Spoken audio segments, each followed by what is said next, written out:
conversation on resilience in a summer of weather extremes, and I'm here with Beth Sawin and Amy Seidl. And many of you know, many who are joining maybe from Vermont, which has been hit hard by flooding. And so when climate disasters hit home, it sort of has a more immediate impact. But it wasn't necessarily a reason for a Sustainable Herbs Program webinar, but after that I was giving a talk for a group of herbalists in the UK. And one of the questions was about, from an herb farmer growing herbs in Greece, wondering how to respond. And so I thought, oh, this is a perfect way to combine the two things. And so I'm thrilled that Amy and Beth agreed to join me. And I know many people who are watching are from maybe central Vermont. And so if you're new to Sustainable Herb Program, welcome. And then welcome also to those of you who typically join. The next webinar we're having is in October, and this is a conversation with the executive director of Herb Farm. And Herb Farm is kind of a legacy, mission-driven herb company. And what we're going to talk about is what happens when leadership changes, because it's a huge issue around maintaining the mission as either new buyers come in or new directors. And we'll be sending out information about that soon. And as always, these are made available for free through the generous support of Sustainable Herbs Program underwriters and supporters. And that this information is available on the SHP website and also through members of American Botanical Council. And you can find out more information about ABC at herbalgram.org. And so with that, I'm going to turn to the conversation today.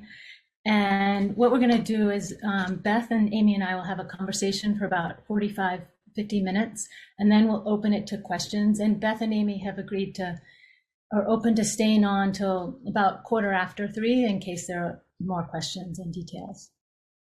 And one last detail is please introduce yourself in the chat. Let us know where you're joining. And if you're in the herb industry, what your role in that is. So before going further, I want to say a few words to introduce Beth and Amy, and Anna will put the full bio in the chat. So Beth is a biologist with a PhD from MIT, and she co-founded Climate Interactive in 2010, and more recently founded the Multisolving Institute to find solutions that address climate change while also improving health, well-being, and economic vitality. Beth trained in systems dynamics and sustainability with Donella Meadows and worked at the Sustainability Institute, the research institute founded by Meadows for 13 years. And Beth and I met over almost 30 years ago through Donella Meadows. So it's great to have you here. And welcome Amy Seidl, who's an ecologist with a PhD from UVM. She's a senior lecturer in environmental studies at UVM. And she's very involved in socially responsible investment and service learning and internship programs for students. She's the author of 2 books on climate change, Early Spring, Waking to a Warming World, and Finding Higher Ground, Adaptation in the Age of Warming, both from Beacon Press. And Amy and I came to know each other when you first published your first book. So welcome both of you. Thank you so much for joining. Beth, maybe could you start just talking some about resilience and responding to natural disasters? Yeah, thanks, Anne. I'm so happy to be here and to be in conversation with you and with Amy. Well, Anne asked me to start us off, and I have 4 ideas I want to share and 2 pieces of background just to make those 4 ideas make more sense. So the first one is to speak about our experience here in Vermont, which Anne referred to, because obviously it's been on my mind as a Vermonter, although my family and by and large my small town have been pretty untouched by the most recent flooding. It really isn't true across the state and is somewhat of a learning lab for those of us who think about resilience. So some of my examples will be drawn from Vermont, but I'm going to try to do that in a way that hints at what I think are the more universal principles. So listen to the examples, but then maybe try the mental translation to your own place. I saw lots of places on planet Earth going by in the chat right now. So that's one, is listen for the generalities and my specifics, if you would. And the second is to just share with you the idea of multi-solving. So Anne said that I'm the founder and director of Multisolving Institute. We focus on solutions that you could think of as win-win-win. So all the places where one action steers toward many goals at the same time.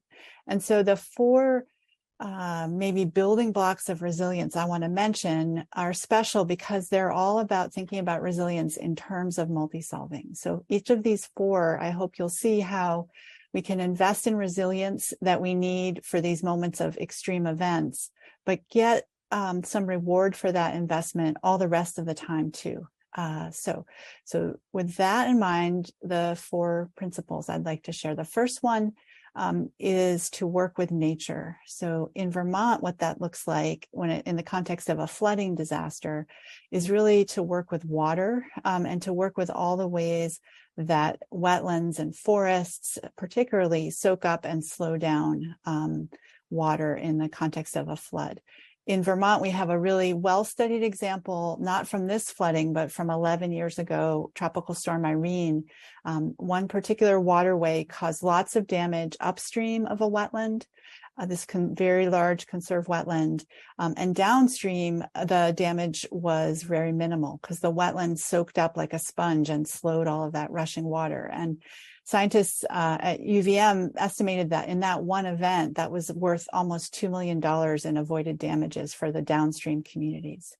So that's in the context of flooding, but you can think about this with sea level rise and the way that estuaries and living shorelines protect the coast.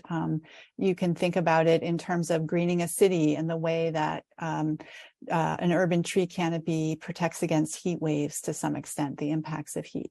So that's number one, think about working with nature, but that's multi-solving because all of those, whether it's the wetlands or the forests or the urban trees, they're providing other benefits all the rest of the time, right? That wetland is purifying water. It's the home, obviously, for lots of other species. So it's protecting biodiversity. It's allowing for recreation for people. So it's multi-solving because you get disaster resilience, but also many other benefits too. The second one I would name is strengthening the fabric of our communities.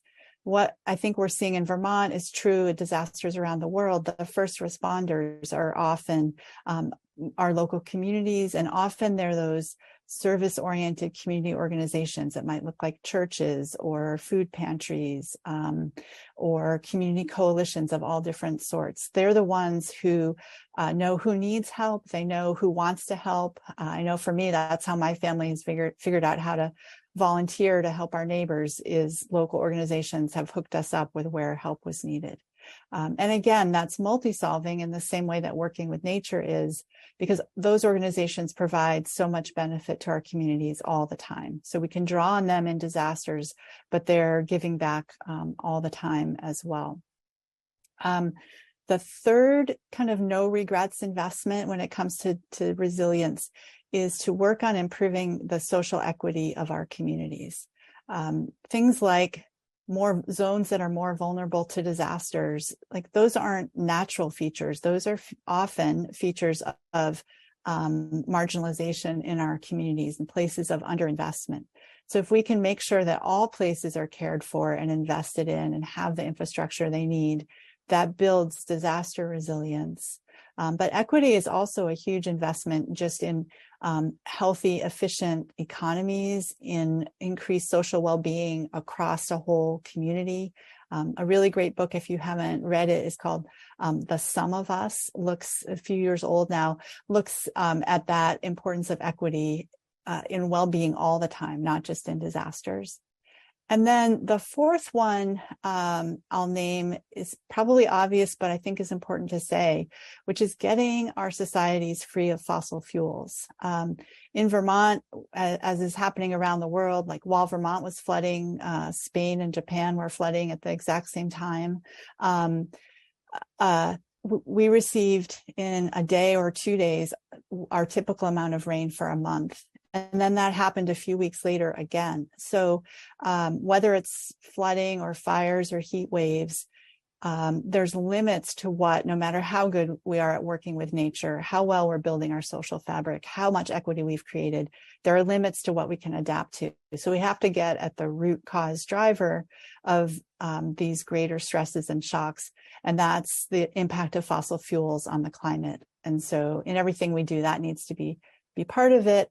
And that is the final multi-solving solution, because getting off of fossil fuels doesn't just protect the climate. It's a source of good jobs. It can be a way to get more equitable societies. It's a huge improver of health. The air pollution from fossil fuels causes everything from premature birth to dementia to respiratory disease.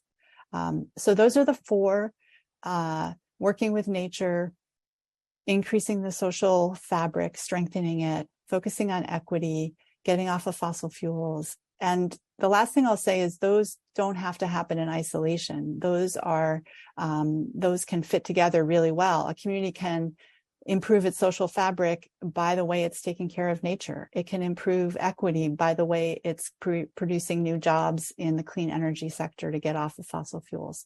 So the possibilities are kind of exponential for how those four can fit together.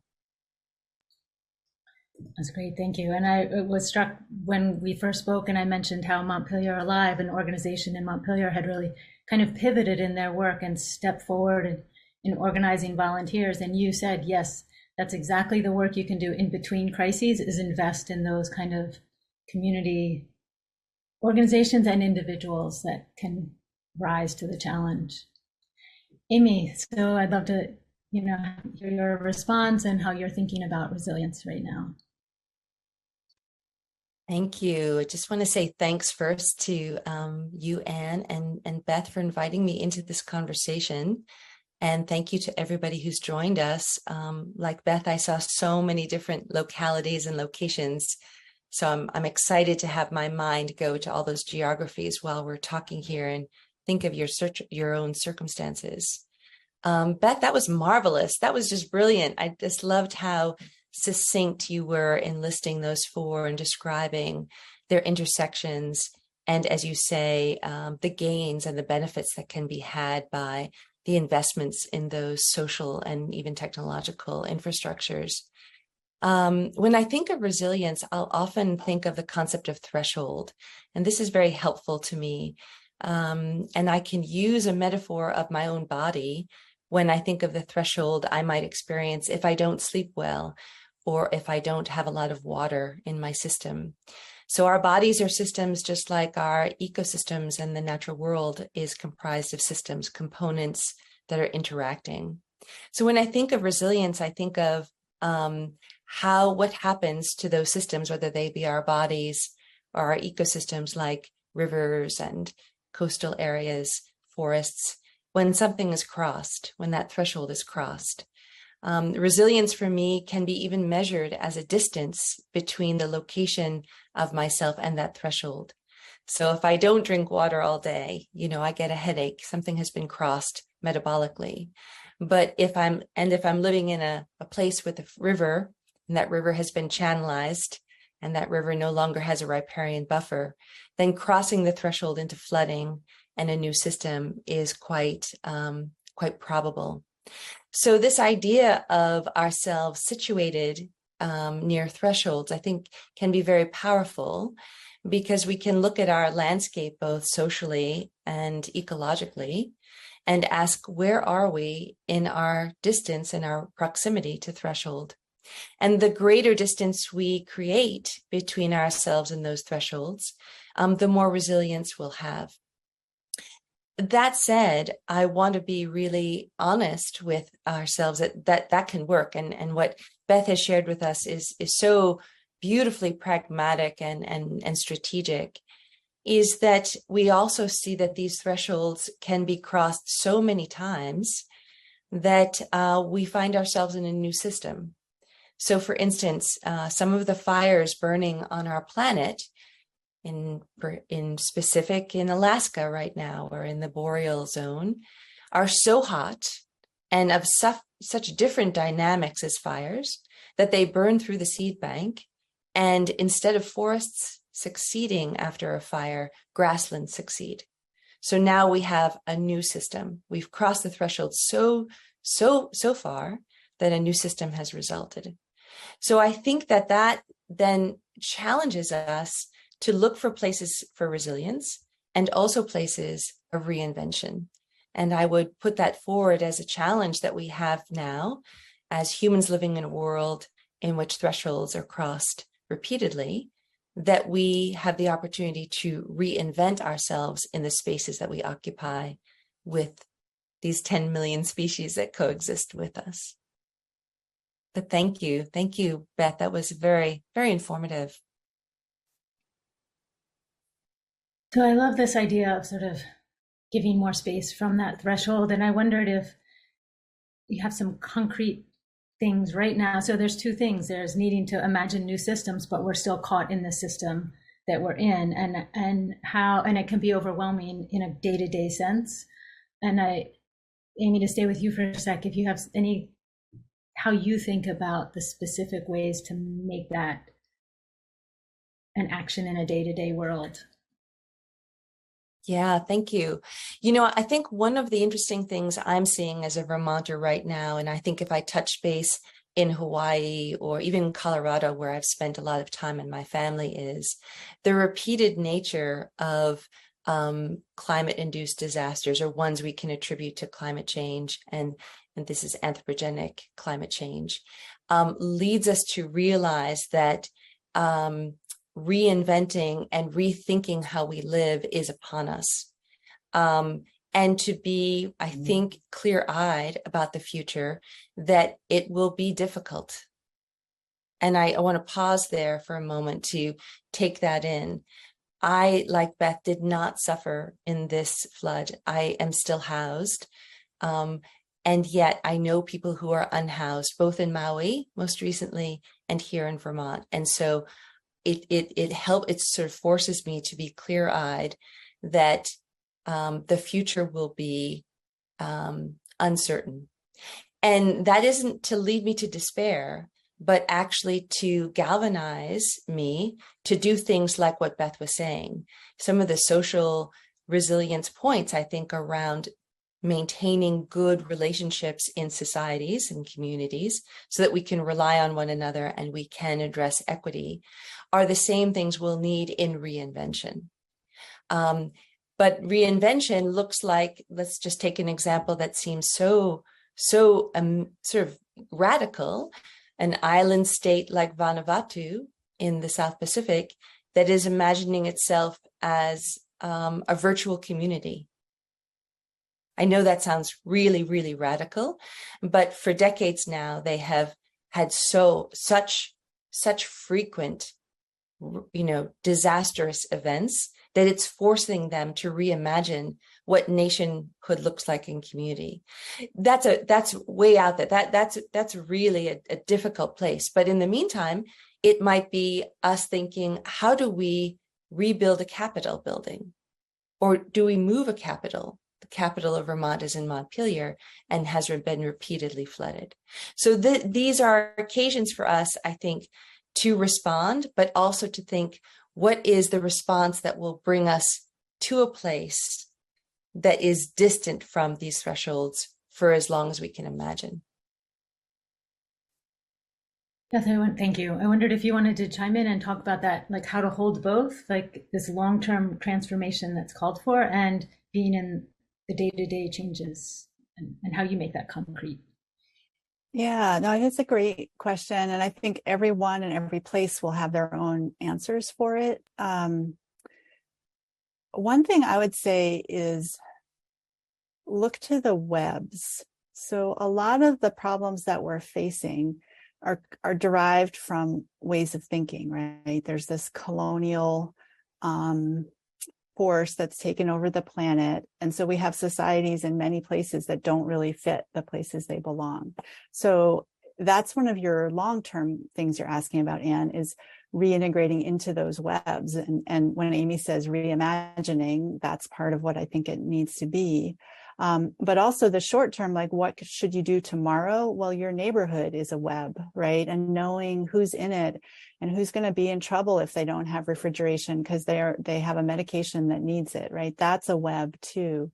And in webs, sometimes we're receiving and sometimes we're giving, and we don't know exactly which it's going to be, but building webs, are there for us in both circumstances. So maybe that's just a phrase to remember, look for the webs and strengthen them. That's great. Amy, do you want to respond to that or I can... Yeah, I'll just make a brief point, but thank you for that visual. I can just see it, having walked this morning and walked through spider webs, I can actually even feel them right now, quite literally. I think the other thing that, if I may, that Beth was saying, or I would encourage us to think about from what Beth said, is that we all have our sphere of agency. And so, as Beth just mentioned, your community is a locus of your agency. One of the things we need to hold as individuals alive at this moment is a real awareness of a global phenomenon at a scale that is difficult for us to be agents in. I don't have a standing in the UN, or I'm not a president, I'm not a prime minister, but I have an agency in my family, obviously in my own individual actions, in my family, in my community, on my campus. I say this to my students and they realize, wow, I'm an actor, I'm an agent of change right here on this campus. I can do things.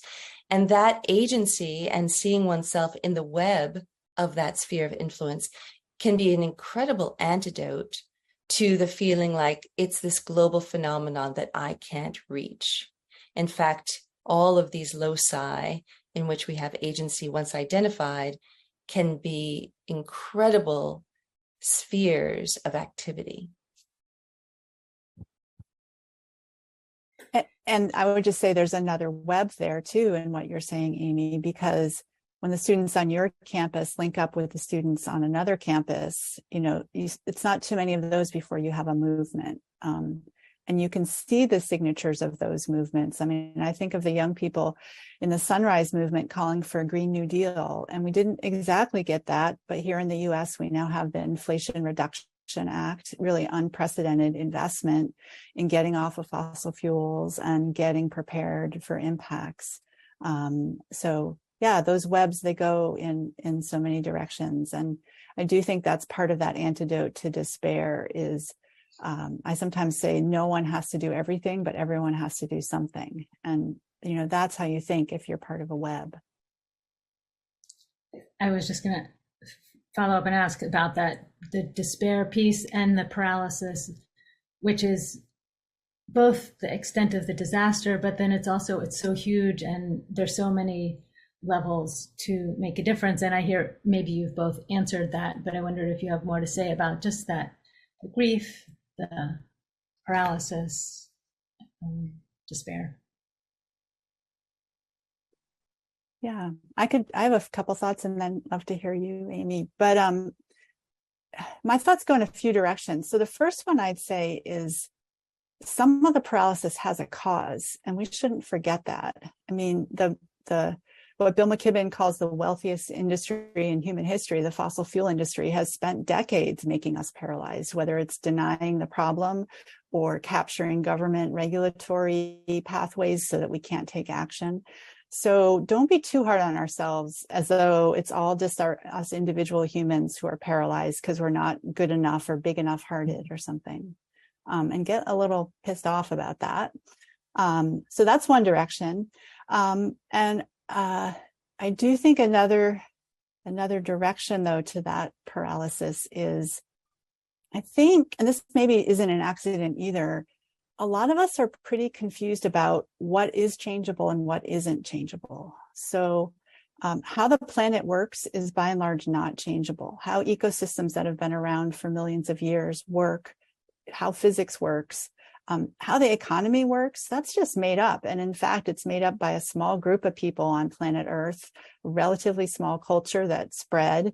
And and for only a few hundred years, right? And so we feel paralyzed a lot of times when we think we have to find the solutions within those systems we have now.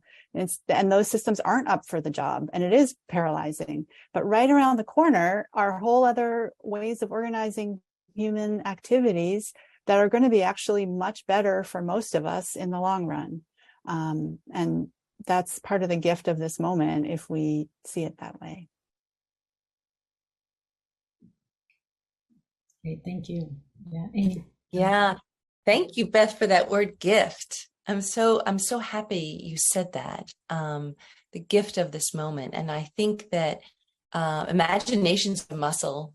You know, Adrienne Marie Brown talks about it's hard to have that imaginative muscle in the same room with fear, but fear tends to dominate and the negative framing tends to dominate. So we need to be literate about that as we go about our day and take the time and find the people and find the communities that will use that will exercise that muscle of imagination with us.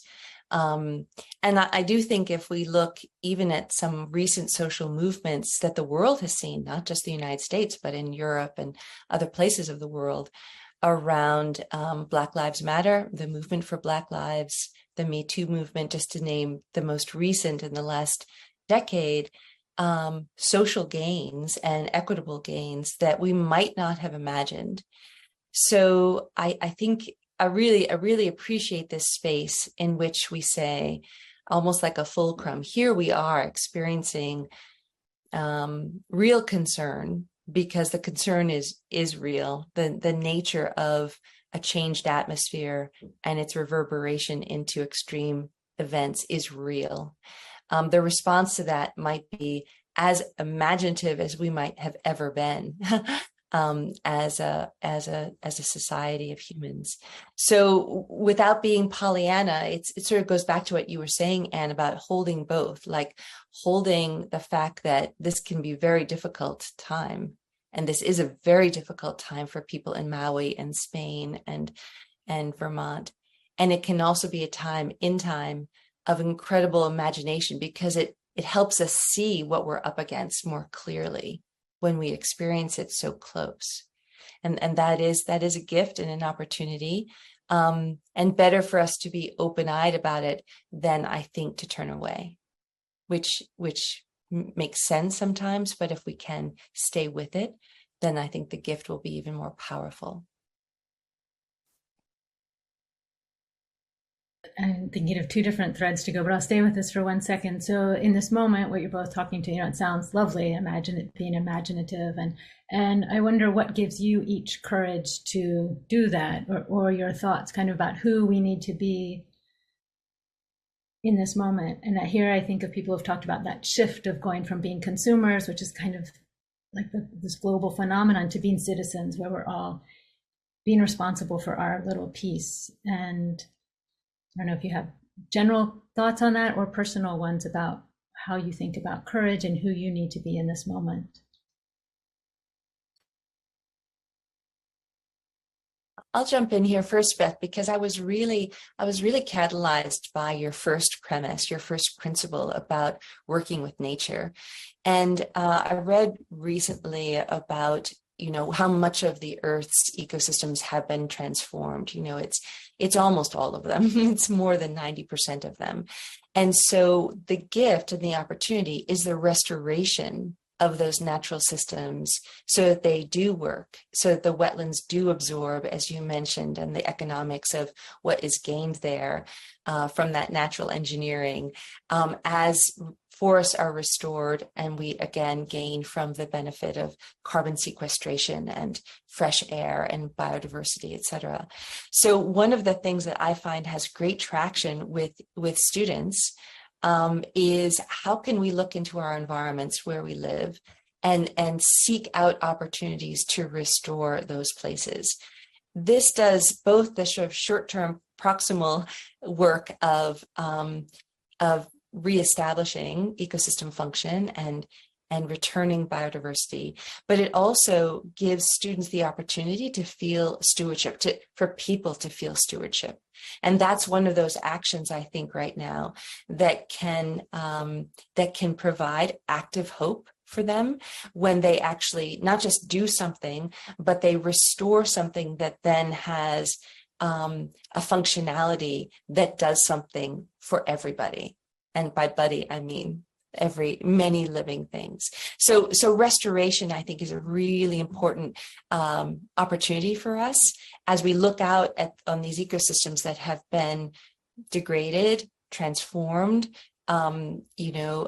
minimized, and be agents of restoration, changing our relationship to the natural world simultaneously. Yeah, that's beautiful. Well, Anne, I'm really glad you asked about courage, because lots of times people ask me what gives me hope, and I usually turn it around to courage, because courage means you act no matter what. You don't have to be hopeful to be courageous. So I think it's just the right question. I think part of courage for me is facing what is. So it is facing the data about how far into overshoot of Earth's limits we are right now. But I think it also is facing how far we are from that web world vision that I said. Like, we were all kind of grooving on how beautiful that sounds, but we don't have that principle of equity and mutuality and shared responsibility to one another is not the structure of our world in general, right? We're organized around white supremacy in my country.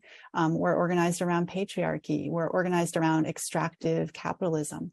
Those are all violations of web-like living. And so the courage to tie those structures, some of which we benefit from. I, as a white person, benefit from white supremacy, even if I wasn't the architect of it. And to understand that we can't have that beautiful web that's going to support us all through difficult times if we don't deconstruct the belief systems, that are antithetical to that web-like vision that we might have. And the other thing is that in many places, and I put the United States here, we haven't come to terms with that history of domination and suppression. So we haven't had reconciliation or reparations for stealing land or for slavery. And so I don't see how we can build that ecological society we need to survive without those conversations. And that's another opportunity for courage.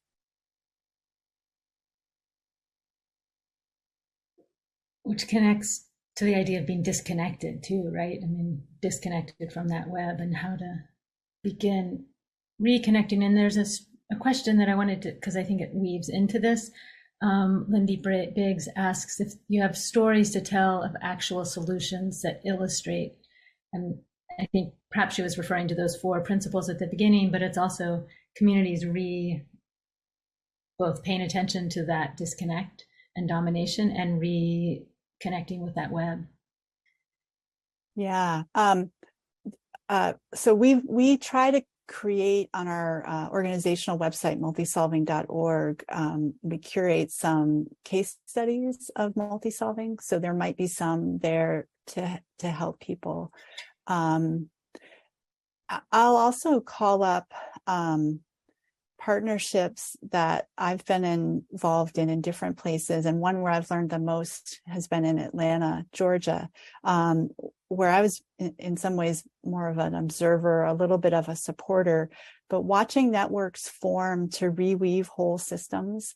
So projects that started focused on water and a little bit on conservation, and then realizing the impact of climate, but then realizing that steps to protect the water and build parks and green spaces were just potentially launching displacement and gentrification, and that was happening often along racial lines because of just the history of segregation and land use in this country. And so people realizing to meet their goals for water and parks, they actually had to partner with people with expertise on racial justice and housing. And so that in that moment of frustration, like we can't solve these problems alone, but I do see more and more people taking that frustration and realizing wherever you feel frustrated, it just means you haven't made a link in the web yet.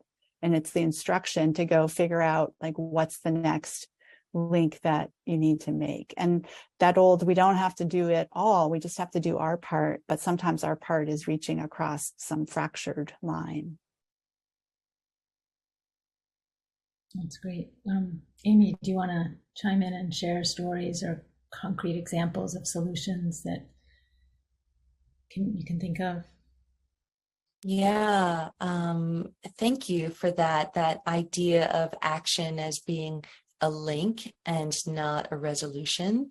And, so when I work with students to restore an area, for instance, back to this idea of Beth's first principle, those issues come up for them. Absolutely, they come up for all of us. How do we act in this restoration project, cognizant of the history of those landscapes? And how do we work to repair that history, acknowledge and repair that history? So this, I think, is a gift, actually, from the social movement that has long-standing, the social movement for equity in the United States and elsewhere in the world. But as a United States citizen, I see it here very, very pronounced, which is clear, inequitable relationships, challenging all of us to be more equitable in our work, no matter what shape or form it takes. And I think that is a gift right now that we are all challenged to see and then act in. One example of that I have not been a part of, but I teach it as a case study, is in Chicago. And one of the things we know about climate change and this crisis is that more people die from heat stroke than actually the result of disasters. So places like Chicago, other dense urban areas are particularly prone and vulnerable to high heat index. And the study really compared people who had deep social infrastructure, meaning they checked in on one another, they knew one another, they had neighborhood gatherings, they lived in a building, but they knew who lived in what apartment, and if they were older, to check in on people. And they compared that community with a community that really didn't have that social infrastructure, but they had a lot of technological wherewithal. They had air conditioners, they had food on hand, et cetera. They had resources that way. And when they compared the mortality and morbidity after a heat wave of those two communities, one well-resourced, technological, one more socially resourced and more, based in social webs, they found no difference in the effect of that heat wave on those two communities. And I think that this can be kind of stunning for students who, because of things like what you just said, Beth, that we live in a context that is dominated by often white cisgendered thinking, in which technology seems to be the solution, often the solution we look for, that social technologies can be as robust, if not more so. I often use that example. I'm thinking of these comments, and I see there's a comment in the chat about where the ideas to combat climate change. And so I'm curious how either of you would respond to that query. I mean, I see that they're all connected and it's all about responding to climate change. And I just wonder, though, if you have any thoughts. Yeah, that's something at Multisolving Institute we think about a lot, because not all climate solutions are created equal when it comes to some of these other considerations. So if you close a coal-fired power plant in a community, you've protected the climate for the long term a little bit, however much greenhouse gas that coal-fired power plant was going to make. You've also reduced the incidence of things like asthma and premature birth for the people who live there. So we count that as a multi-solving solution.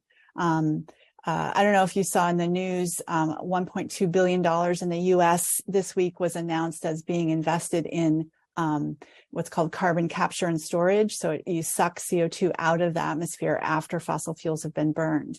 That will protect the climate a little bit if it works. There's some doubts about how well it will work.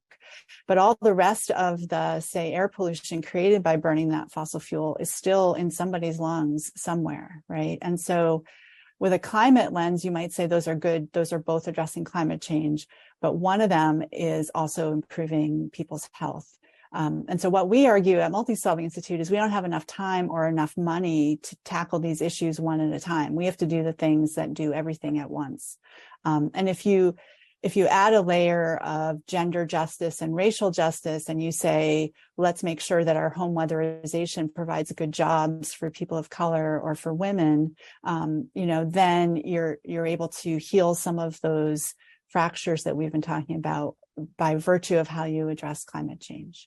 The last one, and then I bet Amy has some examples, but you can compare addressing greenhouse gases in transportation with electric vehicles or by making cities more walkable. And there's a study of London that showed the greenhouse gas emissions reductions are almost the same in those two scenarios, but a more walkable, bikeable city has huge public health benefits because people are getting more physical activity, there's less chronic disease, the burden on the health system goes way down.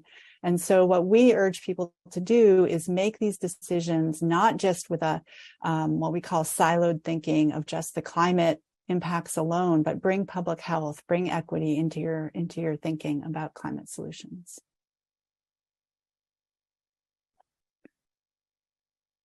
Amy, do you Yeah, thank you for that. I love that. I love those comparisons. And I saw something in the chat about a particular opinion around climate capture and storage. Something like climate capture and storage obviously is moving to that technological optimism that there's a way to save us from this phenomenon, this chaotic phenomenon. While I believe that there's some trust in the role of technology. You mentioned, for instance, electric vehicles. It's important for us to be really clear-eyed about the impact of those vehicles, both in terms of a climate mitigative strategy, but other environmental and social impacts that may come with them. And those are being more and more vetted, I think, in the public domain as we realize battery storage has its own impact. It might not be carbon-based, but it certainly is environmental and it certainly has issues of justice with it. So important for us to be honest with the technologies we choose. That said, one of Beth's principles, and I believe that this is important, is to find alternatives to fossil fuel production of electricity and energy. Energy is the currency of our economy, as much as this is the economy we have right now.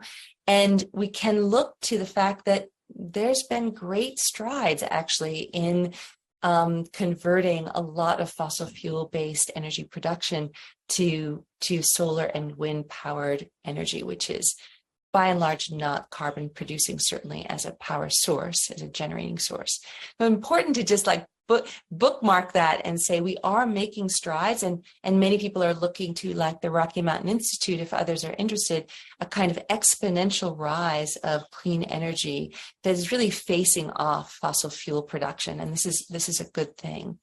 I think we also can look to regenerative agriculture, like Beth has really been instructing us today, the co-benefits and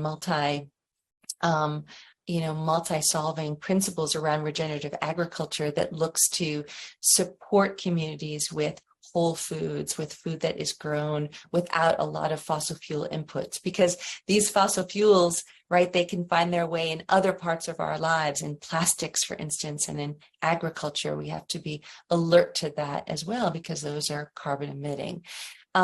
So yes, I see incredible opportunities and great changes when it comes to agroecological approaches to the production of food, for instance, versus ones that come from an industrial approach. So it turns out the system that we exist in is just loaded, and the fossil fuel is loaded by cheap energy coming from fossil fuels. And so combating climate change means looking for all the ways in which those cheap fuels are finding their way running our lives, and come up with new ways of driving those systems without carbon emitting fossil fuels. I wonder, sort of following on that, if either of you have thoughts or what your thoughts are on questions of scale and efficacy, because before it was like needing to change the system and being in the system, but this is, okay, I can get to know all my neighbors and reconnect with the web, but if the fossil fuel companies, if that level is still has a stranglehold, how do we operate? There's then the state government, the policy, how do you think about those questions of where we need to be making a difference? I could start on that one, and then curious what Amy would say. So I have two quotes that hang on my wall that I look at whenever I get scared and impatient. And one of them is from Grace Lee Boggs, who was the activist for racial justice and equity in Detroit. And she said, it's in this, I'm gonna try and get it perfect, in this exquisitely connected universe, right? So there's our web world. In this exquisitely connected universe, it's never a matter of critical mass. It's always a matter of critical connections. And that resonates with me as someone whose training is in systems theory, because what we say is that the way you change the behavior of a system is to change the connections within it. And so connections can be knowing your neighbor, but connections are also a new policy. It's, getting money out of politics and having elected officials who represent the needs of the people. That's changing connections in a system as well. And that property we call emergence in systems theory. And it's amazing. It's powerful. It's the way that creates novelty, but it's also, pretty unpredictable, right? I think all of us, I know there's a part of me that wants this pathway to how it's all going to be okay and how we're going to reach the right scale and who's going to do what. And I spent a lot of my career trying to figure that out. But these days, I just rely on the place you can act is the place you are. And the way systems change is by creating connections. And we know we have all these broken connections, whether it's people in nature, people with each other. I mean, what's white supremacy except broken connections among people? And so part of it, I think, is pick where you are, what you're good at, what you love to do, and do that part, and trust. Part of what Grace Lee Boggs and why I have that quote by my desk is just that's the part I have to do, and then I can let go sort of into the power of emergence. Beautiful, thank you. Amy, you're muted. Thank you, Beth, for that word emergence, just a beautiful, like the word gift you've used earlier. I would return to those ideas of spheres of influence, much like what Beth was just saying, and use sort of that recent example that we've seen, at least in the United States, of young people in the state of Montana, recognizing that their future was really imperiled. And you can imagine young people anywhere. We've seen this in young people in other states, actually bringing these cases, other countries, even collaboration across country, bringing these cases to The Hague, for instance. We've seen young people like Greta Thunberg and other activists who are teenagers, not only finding great autonomy in their own action and great efficacy in their own action, but then eliciting and soliciting action with people, millions of people around the world. So sometimes you can find this scalar influence around your own actions. And that's a product of our connected age, our technologically connected age. But also, I would say it's a product of this moment, the challenge that climate change presents to us, that we're all looking for leaders and ways to connect with others around what is obviously a global phenomenon. So while there is real tangible antidote, I think, for individuals in their communities and their families and their campuses, doing what they think is right for that location and the people who live there, human and non, Sometimes there's this catapult, like a case right now in the United States where Montanans have reinforced the idea that we cannot proceed with fossil fuel development because it compromises the future of young people. I mean, that is almost becomes a human right and a restatement of that human right. Now that's something that my students at the University of Vermont or students in Seville that are experiencing this flooding might take on and say, how can we do that here? And then in time, and this is where we need our imagination from a social perspective, we realize, oh, that could be a human right in the world. And that could be a new value under which we live. So those are things that I actually see happening and that I look to provide me with more courage, perhaps, and that are real possibilities, I think, because of the direness of what climate change means for life on the planet. Thank you, Amy. So Beth, I want to invite you now to share the visualization, and then to let others know. Then we'll keep it open and for till 3:15. If you want to add your questions to the Q&A, we'll turn to those then. But I want to invite Beth to share now. Yeah, thank you, Anne. Well, Anne mentioned at the beginning, if you were here for that she and I share a mentor in Donella Meadows, who's one of the authors of the Limits to Growth report back in 1972. And she influenced, I think, my life and Anne's life in lots of ways. But one of the ways is teaching me about the power of vision and why it's so essential for these times. And so Donella once wrote an essay about vision called Envisioning a Sustainable World, which you can find if you Google that. And in it, she said she never starts a book. She wrote many, a new class, a knitting pattern, a new flower bed in her garden, without first doing a intentional visualization of what she wanted to see. And she was a systems theorist, and I think the reason that she used vision so much is that property of emergence, that we can't control systems. She wrote a lot about that, but she said we can dance with them. And our imagination, I think that's been a theme of this hour, our imagination is one of the ways that we can influence systems.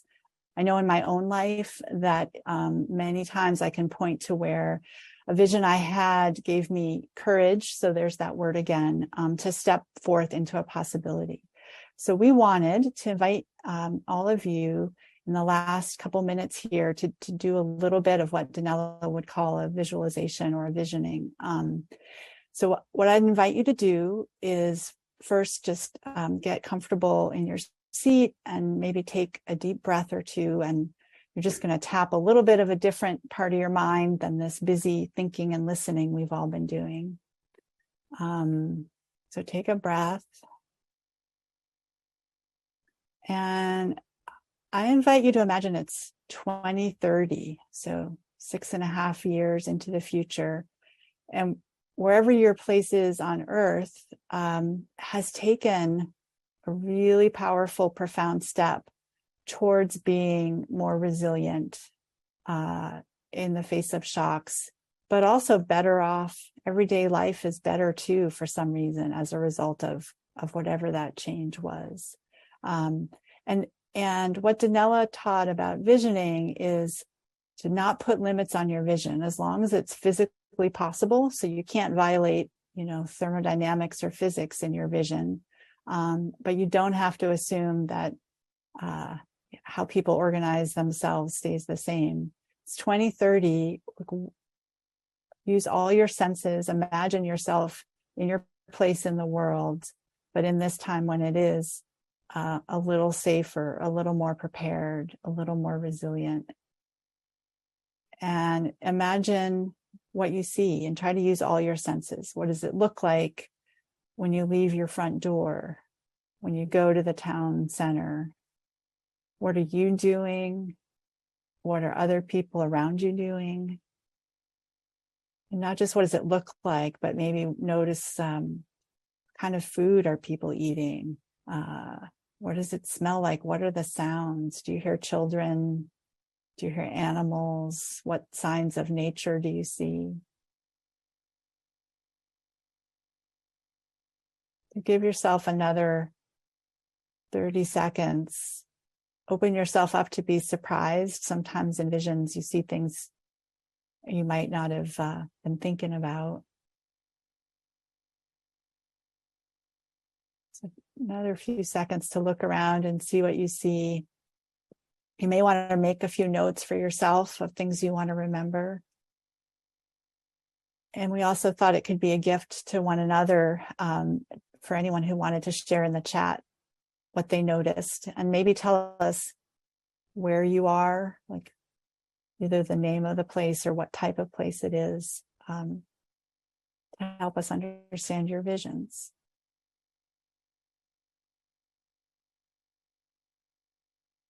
And I'm going to open the chat and see what you say. And do you want to read a few out? Sure. So go ahead, and if those of you who want to share some of what emerged, share it in the chat.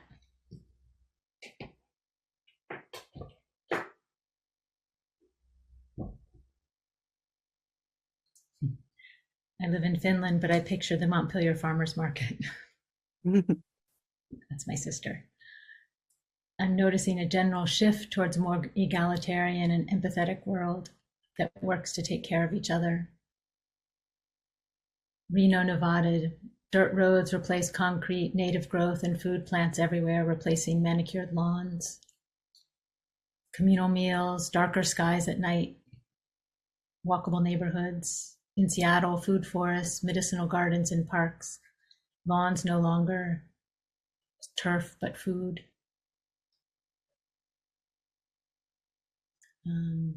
Small walking bridges across the river connected to neighborhoods. Cleaner air. Keep them coming in. It's great to sort of build in for all of us to build in our images and memory and ideas. Forests to grow and their magic to be shared.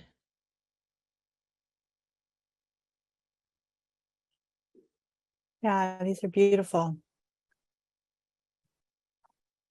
A lot of nature, but I'm also seeing public transportation and solar energy, and that fits with my vision. Certainly, is the best of the high tech and the best of people and nature woven together.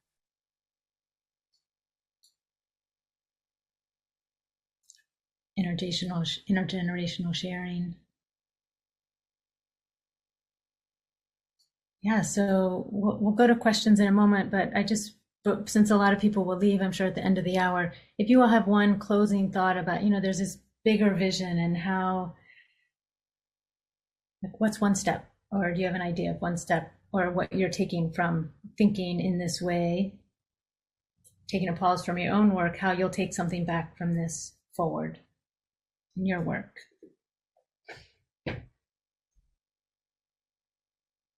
Yeah. Go ahead. I guess I would first of all just say how much I've learned from you both today, and I'm excited to go back to the chat and see what has been instigated by others, because I think that there are no real solutions right now. I think, as Beth says, we exist in a system, and the systems behave. And these are very complicated systems that are social and ecological and economic. But what we do know is that relationships, we've used the word web today, with the natural world and with the human world are the key to our resilience and our reinvention over time. Just even seeing the reinvention that came through that visualization is our social technology. That's what we have. That's what we can share with one another. And there is something that I do take away from both this conversation and the events of this last summer in the title of this webinar, that makes me look even more for relationship with the natural world that has so much to teach us and so much for us to rely upon, as well as the human world and its imaginative, courageous capacity. So that's how I'll finish, is just to say there is something in these crises, Beth used the word gift, that opens up for us the possibility of the future being far different than this present.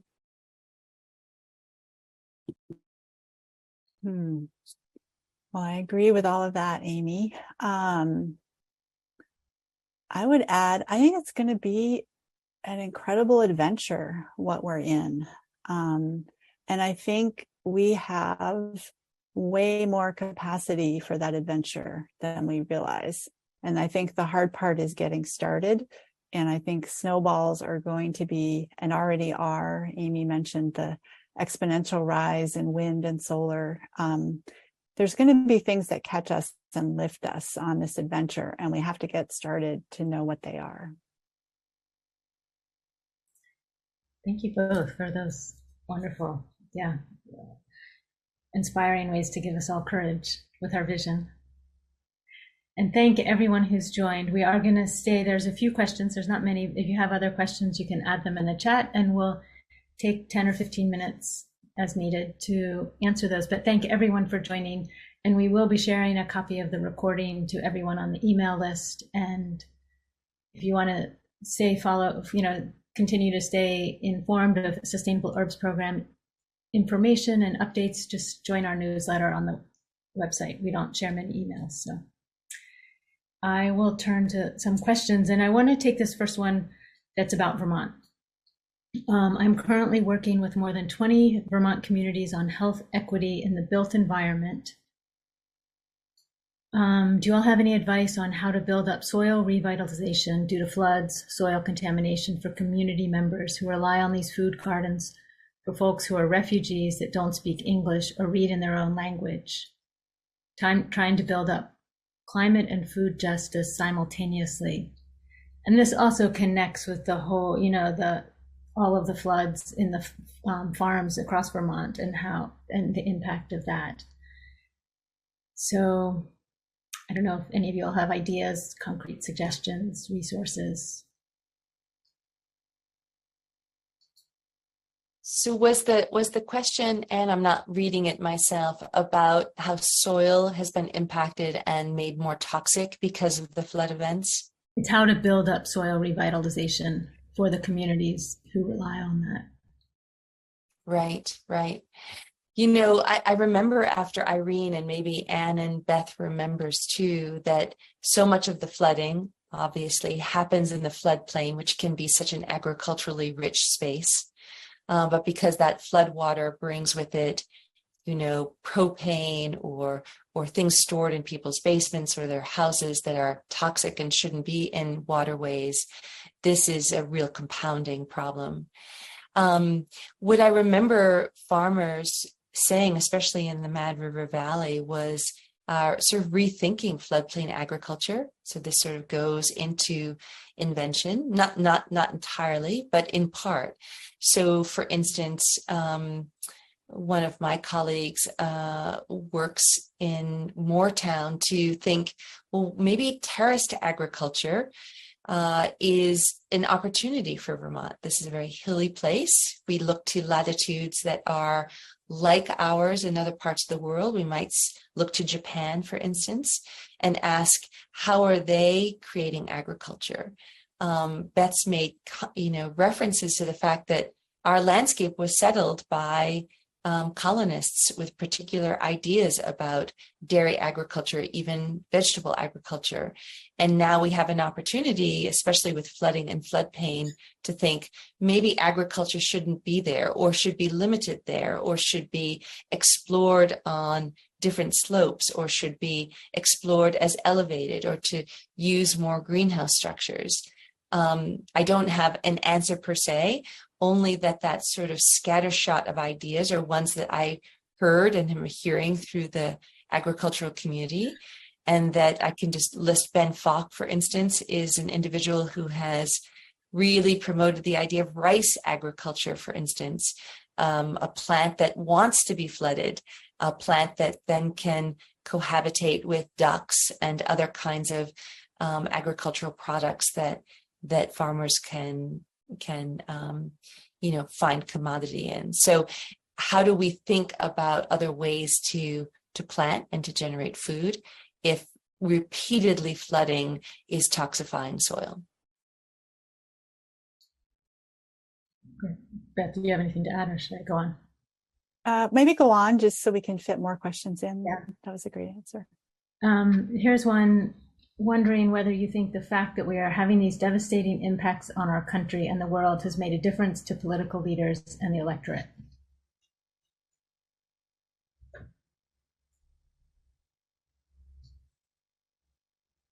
I think it is making a difference. Partly, I don't have polling at my fingertips. I just have maybe a half dozen conversations this summer with people who have said, oh, this is the summer I realized climate change was here. So I bet we're all having those conversations. And I think this is again, I don't have polling, but I think of the first part of my career as fighting this battle to make climate change important in people's minds. Like, this is a big problem and we need to do something. And I'm worried that we're now leaving that phase and jumping really fast to it's such a big problem we can't do anything, and missing the middle step in between, which is it is a big problem and there's a lot we can do. So I think conversations like this are really important in keeping us all, and we can help each other stay grounded in that middle zone without that leap to it's too big of a problem and we can't do anything, which also serves the interests of the status quo and of the slowdown, forces in the society. I want to follow up on this question for you, Beth. So the question was, why are you demonizing white people and men and cisgender thinking? But I want to frame it also within your shift from working at Climate Interactive, where you were creating tools to measure climate change, to creating Multisolving Institute to bring in issues around equity. And so that question, but within that larger trajectory from a technical solution to a broader one. Yeah. Well, the first part of what I would say is there's a difference between pointing to structures by which our society is organized, which is what I was asserting. For instance, white supremacy isn't a particular white person. It's a system of incentives, rewards, and structures, and power holding and wealth holding. So first of all, I guess I quibble with the framing. But why did I emphasize that? In an hour, I took a good 8 minutes or something to talk about those things. I'm writing a book on multi-solving, and there's a whole chapter on equity. And the reason is, well, there's two reasons. One, it seems pretty clear to me we can't solve these problems without taking care of each other. And all of those systems get in the way of taking care of each other. And the second is, in systems theory, we talk about the most powerful leverage point in systems being worldviews or paradigms. And Amy pointed to this when she named the Me Too movement and Black Lives Matter. I talk about water is life, which is another one that was there's a resonance of those movements. And it's because they're all calling us to that web view of what I think is our true nature, and away from a powerful but set of beliefs that don't actually match the way the world works, as though there's some group of people entitled to be at the top of a hierarchy. And so these worldviews, they prop each other up. And I don't think we can topple the one we don't like that's leading to climate change without toppling the other ones, like white supremacy and patriarchy. So that's why I talk about those whenever I get the chance. I don't claim to be an expert and to not have any blind spots, but I think it's important we talk about it. Amy, do you want to add to that? Or? Bravo. Just what a succinct and clear understanding that it's not ad hominem. We're not talking about individuals. We're talking about cultures and the consequences of particular values in those cultures. Culture as a system, and that they are not consonant with the kinds of relationships that I think Beth and I both articulated, that not only address climate change, but lead us to a place in which human life on Earth is not in peril. Thank you. There's one specific one, and then if there's no more questions, we can, but this is in regions like the Southeast Louisiana coastal systems where habitat losses are exacerbated by weather extremes, hurricanes, etc. What do you think the community approach to conservation of medicinal plants, indigenous medicines should be?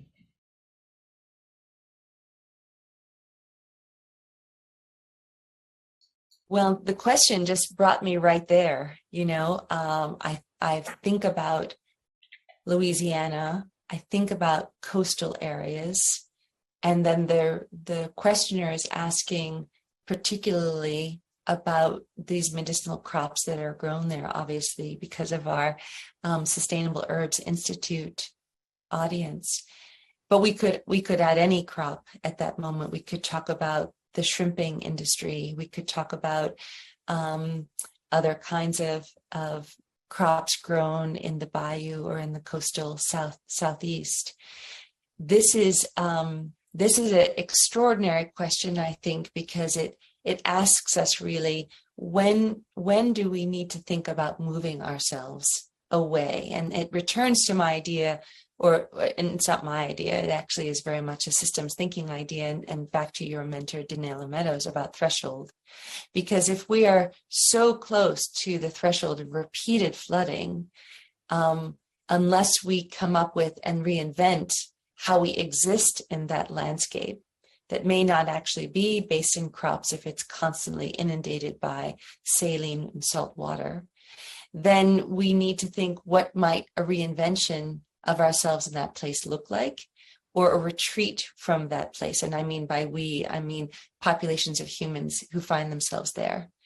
One example I can say is that with the flooding in Vermont, what we have found helpful and actually quite a success is to approach individuals who have been repeatedly flooded because their homes are in floodplains, with a full buyout of those properties such that they gain the full equity. We have come to a place with FEMA and state government in which they are given full, here I'm talking about financial equity of their home, so that they can find and move elsewhere.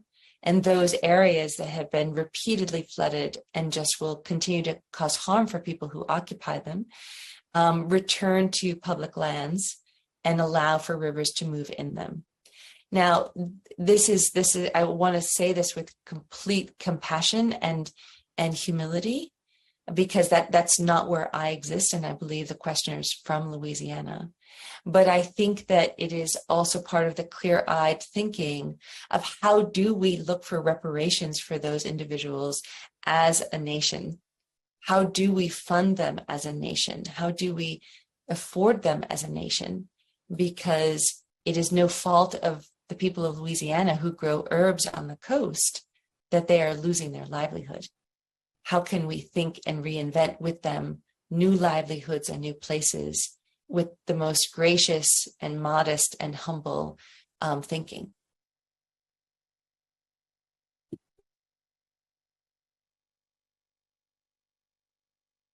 Yeah, I don't have much to add to that, except I feel appreciative that the questioner included the plants in the migration.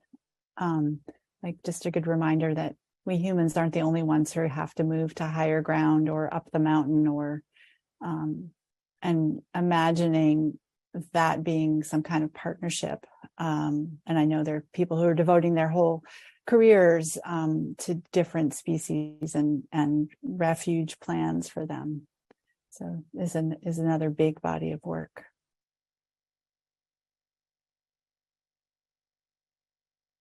Oh, we can't hear you, Anne.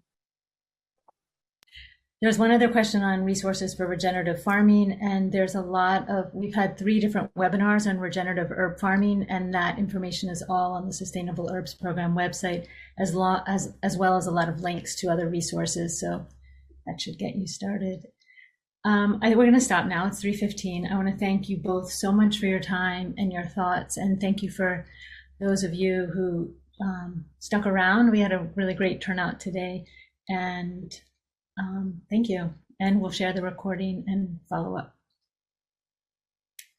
Thank you. Thanks for creating this space, Anne. I really enjoyed it. Thank you. Yes, thank you both. Just your brilliance and your insights have really, I learned so much.